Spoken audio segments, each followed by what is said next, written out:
What's up, everybody? Welcome to Among the Fence, my YouTube channel where I do music reviews. My name is Aaron. Today we're checking out the new album. Well, let's see. Let's see what album we're going to be looking at today. Ooh, Even in Arcadia by Sleep Token.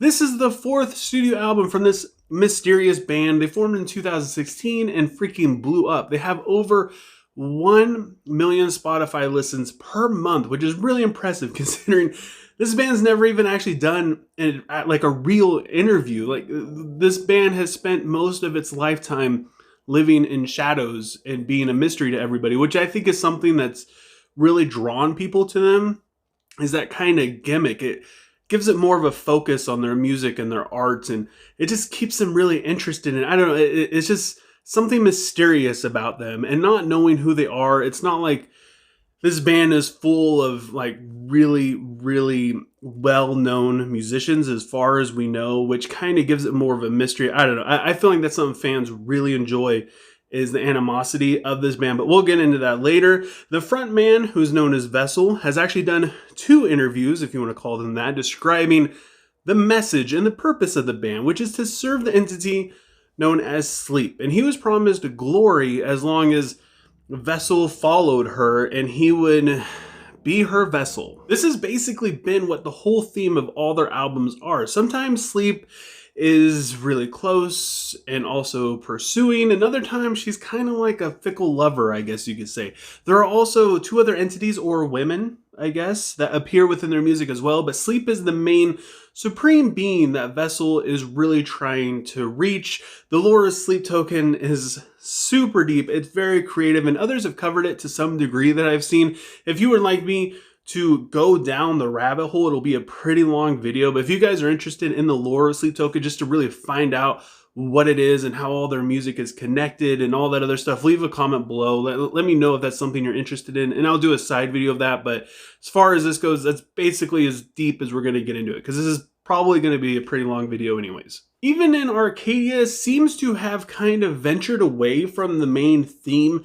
It does break the fourth wall at times, which is something we haven't really seen Sleep Token do in the past. There are still some references and callbacks to sleep and other entities such as Eden, but most of these songs kind of work as a double-edged sword and also call out the actions of the boundaries that were crossed by very zealous, not fans. I mean, fans of this band enjoy what this band does and what they bring to the table, but these people have leaked very personal information about band members. The bass player had his birth certificate and his address leaked on a Telegram group.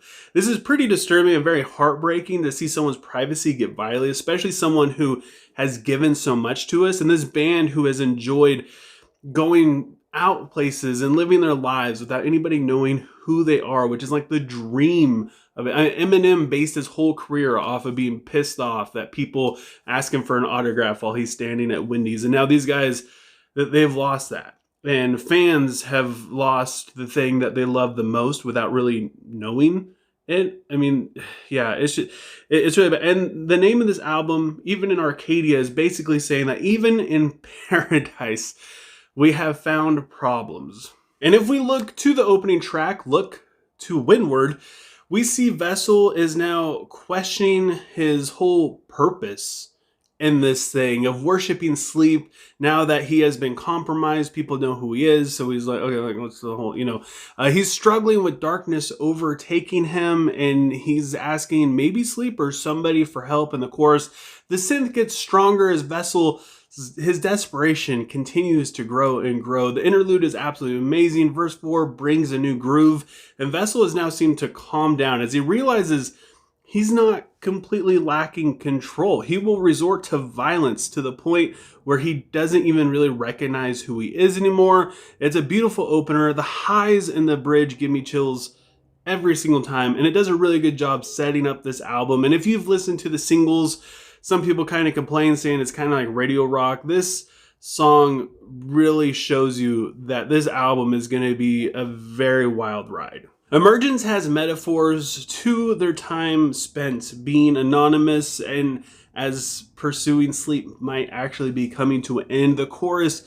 he is begging Sleep to reveal herself to him as he has now been revealed. Verse 2 has the infamous pop section that people criticized so much when this song came out as a single. Personally, I love it. Vessel's voice is very unique. It sounds great, especially in verse 3 when he comes in with a ton of distortion. He's very desperate for Sleep to reconnect with him and give him peace. And not only that, but the saxophone at the end of the song is just absolute bliss. And then we have the song Past Self, where the relationship has now changed as circumstances have clearly changed. Sleep is being asked to change as well to fit the new standards that the relationship is now under. He is addressing the unimaginary success that Sleep Token has seen, as his past self could never imagine them being this big, especially if you know where Vessel has come from, if you know any of his information. He was just a little guy, and now he's a really, really, really big guy. The verses have a really cool, colorful flow to them. The quick vocals come in again. It sounds fantastic. The chorus gets a little bit more bass. It sounds really good, and he is now touching on it's really hard to change, but at the same time, it's very necessary not only to change, but learn how to accept it at the same time, which is something him and the band, I think, is just trying really hard to grasp. In Dangerous, Vessel is basically saying that he's afraid of what fans are capable of now. He's been exposed in a very extreme way, and he's kind of paranoid to even meet fans because he used to not have to deal with that. I know that fame comes with, you know, people are going to know who you are when you're famous, but usually there's like a slow process to this. It progresses very slowly of like people in certain towns knowing who you are before the entire world knows who you are. Before their information got leaked, like the day before, they weren't famous. And now all of a sudden they are, to the point where fans can go up and knock on their door and, you know, ring their doorbell at their own home where their kids and their family live. And fans are just wild, man, and it's driving Vessel crazy. And to bring the passion into this, the second chorus, the distorted guitars come in. The vulnerability is strong, but at the same time, he's kind of maintaining the image of pursuing a goddess at the same time. So the metaphors can go either way, and I really enjoy that aspect a lot. And then we have Carmel, which was another one of the singles released, and I gotta say, this song is dang near perfect. The lyrics are directed again at his identity and personal info being exposed, more specifically on how he's kind of just being treated as a product instead of an actual person within the music industry. People just see him as this thing, and not an actual person who wants to stay anonymous. Verse 1 highlights this with a very unique and colorful melody. The chorus pleads for fans to stay with them on this journey. You know, just because you know who I am, it's going to change, you know, despite all that's happened. And Vessel even says, like, fans try to get a rise out of him now when they call out his name at a show, his actual personal name, which has never happened to him before. And they're kind of trying to trigger him in a way, or act like they know him on a personal level, which could be kind of weird. And verse 2 goes over how much it has affected him emotionally, and it picks up the pace quite a bit when the distortion comes in. In the second chorus, the breakdown is unexpectedly brutal, with vocal growls saying that he's kind of scared of a random fan showing up at his front door. And then we have the title track, Even in Arcadia, which starts off with a very slow and intimate kind of sound. Vessel sees himself now as being at the same level as Sleep, and he has now ascended. He has now become basically her equal, where before he was pursuing her as this little guy that was undeserving, and now he is someone who is equal to her. And you know, he's basically saying, I can be there for you, I can be what you need. And it's got this really epic theatrical buildup, but it dies back down in the ending that kind of has a very somber violin outro. And to continue this, the song Provider now sees him wanting to have a very intimate relationship with Sleep. The music is pretty sultry. It makes you want to, you know, turn the lights down low. There's a lot of innuendos to be found in the song as well. The chorus hits the climax, and the post-chorus goes back to being very gentle. It's really cool to see a different, more confident side of Vessel, where most of his music, he's looked at himself in a very lowly kind of manner where he's worshiping sleep, and she's always this thing that he just can't get a hold of, and she's always over there instead of being with him. And now he kind of sees himself as someone who, like I said before, is on her level. And then we have the song Damocles, which is the story of the king who sat underneath the sword, to kind of remind himself just how vulnerable and dangerous it really is to be a king. Don't get too comfortable, because there's always somebody willing to take your throne if they're given the opportunity. And Vessel feels like he has been feeling that pressure in Sleep Token, especially now.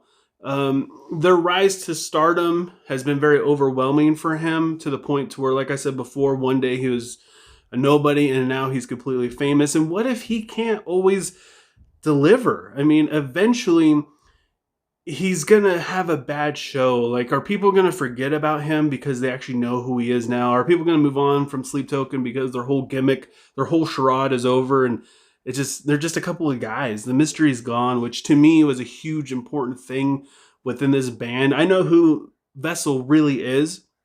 I've known for quite a while now. I don't know who any of the band members are. I could check it out, but it doesn't matter to me, because I just want to sit there and enjoy the music. Finding out who Vessel was I mean, it didn't hurt too much.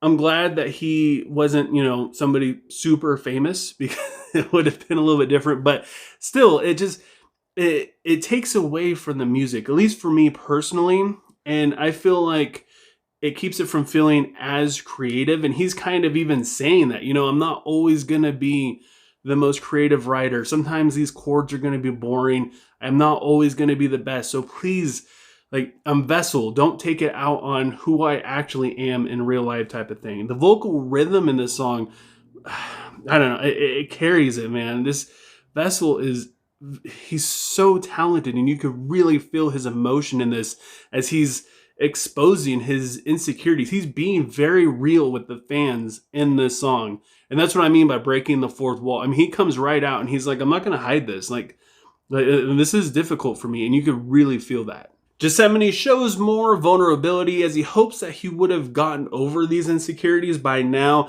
The chimey riff in the verse is so good, it gives it kind of a jazzy feel. The toxic relationship between him and Sleep, or even the band and fans, has been exposed in the post-chorus. The beat in the bridge is absolutely wild, and it continues through the outro as he has now learned to live with this hurt from Sleep or even the fans. And even though he's learned to live with it and accept it, the scars will always be there. The injuries, the reminder of it will always be there for him. And that brings us to the closing track, Infinite Baths, which is reminiscent of the first time Sleep came to him and gave him purpose in life, and he pursued her with all he had, and she kept evading him and getting away from him and being this entity that he just couldn't really grasp and get a hold of. And Infinite Baths is a reference to how many times he has changed, how much he has been renewed, and he's constantly growing, and he is refusing to step down. He's refusing to give up. Verse 3, he's saying no matter what happens,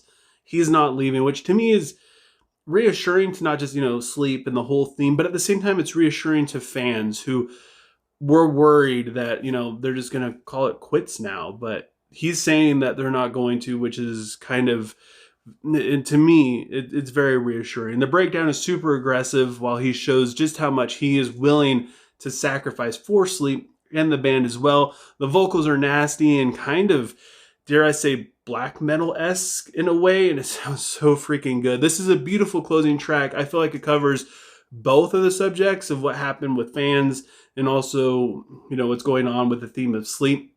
It covers it both at the same time, as a lot of these songs do as well. And I think this is just fantastic. This is an absolutely beautiful album. Vessel brilliantly tiptoes the line of continuing his lore and also addressing the whole, the thing about just being doxxed, having his information leaked. The lyrics are some of the best. Carmel is fantastic.